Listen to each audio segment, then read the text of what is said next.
దేవుని పరిశుద్ధ నామమునకు మహిమ చెల్లును గాక. మరొక వాగ్దానంతో మీ ముందుకు రావడానికి ప్రభు చూపిన కృపను బట్టి ప్రభువు నేను స్తుతిస్తున్నాను. బాగున్నారా? అనునిత్యం ప్రార్థిస్తున్నారా? మీ కొరకు ప్రతిరోజు ప్రార్థన చేస్తున్నాను. ఈ దినమందు మరొక ప్రాముఖ్యమైన వాగ్దానాన్ని ప్రభు మనకి ఇస్తున్నారు. న్యాయాధిపతుల గ్రంథం 5వ అధ్యాయం 31వ వాక్యాన్ని ప్రభు మనకు వాగ్దానం ఇస్తున్నారు. యెహోవా, నీ శత్రువులందరూ అలాగుననే నశించెదరు, ఆయనను ప్రేమించువారు బలముతో ఉదయించు సూర్యుని వలె నుందురు అని పాడిరి. దేవునికి స్తోత్రం. ఈరోజు ప్రభు మీకు ఇస్తున్న వాగ్దానం ఏంటంటే, ఆయనను ప్రేమించువారు బలముతో ఉదయించు సూర్యుని వలె ఉందురు. హల్లెలూయా. ఈ దినాలలో ప్రేమకు నిర్వచనం లేకుండానే పోయింది. రకరకాలైన ప్రేమలు వచ్చేసాయి. రకరకాలైనటువంటి ప్రేమించుకోవడాలు, ప్రేమించిన తర్వాత మరలా వారు ప్రేమించకపోతే చంపుకోవడాలు, భయంకరమైనటువంటి దుస్థితి దినాల్లో మనం చూస్తున్నాం. ప్రేమ అంటేనే అది అది అది హృదయంలో నుండి వచ్చేదిగా కాకుండా బలవంతంగా చేసేదిగా, ఒకవేళ ప్రేమించకపోతే చంపేసేదిగా మనం ఈ రోజుల్లో ప్రేమలు చూస్తున్నాం. కానీ నిజమైన ప్రేమకున్న నిర్వచనం ఎవరైనా ఉన్నారు అంటే అది యేసుక్రీస్తు ప్రభుల వారు మాత్రమే. యేసుక్రీస్తు ప్రభుల వారు నిజంగా ప్రేమించడం ఏంటో ఆయన చూపించారు. ఆయన గ్రుడ్డివారిని ప్రేమించాడు, మోగవారిని ప్రేమించారు, అంగహీనులను ప్రేమించారు, భయంకరమైనటువంటి వ్యక్తులను ప్రేమించారు. ప్రతి ఒక్కరిని ఆయన ప్రేమించి తనలో ఉన్నటువంటి ఆ ప్రేమను ఎప్పటికప్పుడు చూపిస్తూ ఉన్నారు. ఈ దినమందు దేవుడు నీతో ఏమని మాట్లాడుతున్నాడు అంటే, నువ్వు ఈ లోకమును ఎక్కువగా ప్రేమిస్తున్నావు కదా, నీవెవరినైతే ఎక్కువగా ప్రేమిస్తున్నావు ఈ ప్రేమలన్నీ వ్యర్థము అని దేవుడు మాట్లాడుతున్నాడు. ఏ ప్రేమలో కూడా శాశ్వతమైనటువంటి ఆప్యాయత కానీ అనురాగం కానీ లేదు. ఈ ప్రేమలన్నీ కూడా అవసరమునకు వాడుకొని విడిచిపెట్టే ప్రేమలే.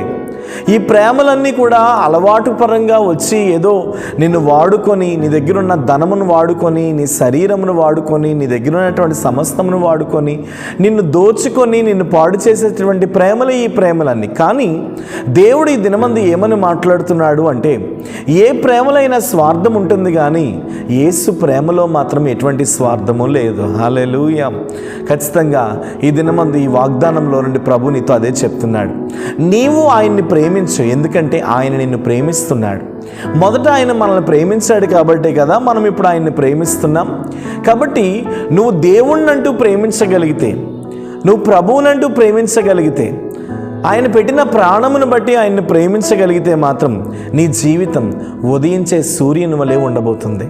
నిజమే, అప్పటి వరకు చీకటి ఉంటుంది. ఆ తెల్లవారి 5 గంటల వరకు కూడా చీకటి ఉంటుంది. ఎప్పుడైతే సూర్యుడు తూర్పు దిక్కున మెల్లగా ఉదయిస్తున్నాడో చీకటి అలా తొలగిపోతూ ఉంటుంది. అప్పుడు ఎంత ఆనందం అనిపిస్తుంది కదా. ఆ సూర్యుడు వస్తున్నప్పుడు, ఆ వెలుగు వస్తున్నప్పుడు చీకటి మెల్లగా వెళ్ళిపోతూ ఉంటుంది. నీ జీవితం కూడా అంతే. నువ్వు దేవుణ్ణి కానీ ప్రేమించగలిగితే మెల్లగా నీ జీవితంలో నుండి చీకటి వెళ్ళిపోయి మెల్లగా వెలుగు రాబోతుంది. హల్లెలూయా. మెల్లగా వెలుగు వస్తుంది. ప్రభువుని నిజముగా నువ్వు ప్రేమించగలిగితే, ప్రభువు మీద కానీ నిజముగా నువ్వు ఆధారపడగలిగితే, ప్రభువుని కానీ నిజముగా కానీ నువ్వు ఇష్టపడి కానీ, ప్రభువా నేను నిన్ను ప్రేమిస్తున్నాను, ఐ లవ్ యూ యేసయ్యా, నేను నిన్ను ప్రేమిస్తున్నాను, నీవంటే నాకు ప్రేమ యేసయ్యా, నీవు నా కొరకు ప్రాణం పెట్టావు కాబట్టి నేను నిన్ను ప్రేమిస్తున్నాను యేసయ్యా అని దేవుణ్ణి కానీ నీ అంతరంగంలో నుండి, నీ హృదయంలో నుండి కానీ నువ్వు ప్రేమించగలిగితే మాత్రం నేను ఖచ్చితంగా చెప్పగలను, నీ జీవితాన్ని ప్రభు ఆశీర్వదిస్తారు. ఆశీర్వదించడమే కాదు, నీ జీవితం ఉదయించే సూర్యుని వలె ఉండబోతుంది.